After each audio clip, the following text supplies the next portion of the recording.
Alright guys, we're going to talk about Jorum's Claw. This is a pulse rifle. Looks just like Cyril's PDX-45, just a different skin and a little iron banner emblem on the side.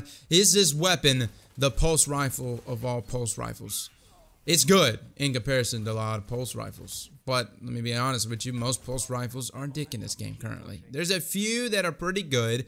Darkest Before, Time Worn Spire I like, Autumn Wind's okay. I use a little bit of Nightshade. But when you start to get into that 360 and especially the 320 round per minute pulse rifles, they start dipping off tremendously because, well, quite frankly, there's nothing that this pulse rifle can do that a 450 auto rifle can't. So let's talk about this weapon though, because we're under the assumption that at the end of this month, the game is supposed to be turning around. It's going to revolutionize itself. Bungie's finally going to come out of hiding, start talking to us, and shit's going to fucking go down with this weapon, specifically all pulse rifles and hand cannons. So, with this weapon, we have a trait on it called Outlaw. Very common perk. Not bad. I'm moving on. Drop mag is one I'm using just because it's good for reload. Could go a pendant mag. Pendant mag like adds on a little more to that magazine size, getting up to 45.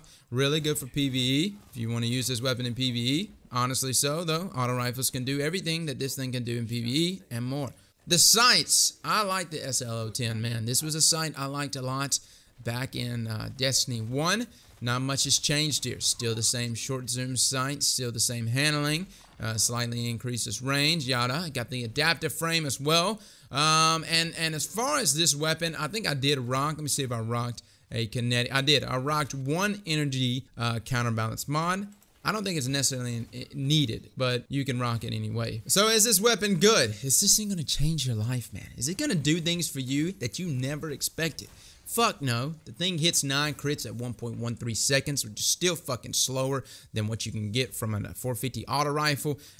It's got some, it's kind of a heavy hitter, but then again, 23 per crits at this slow rate of fire, not fucking really. There's other weapons much better than that. Anyway it goes, man, it's still better than Disrespectful Stare and 3 Gray, so if you want to compare it to other shit weapons, yes, this gun would still get first place in the Special Olympics, but as of now, no.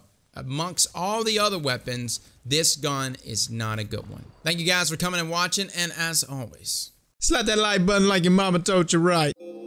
So let's get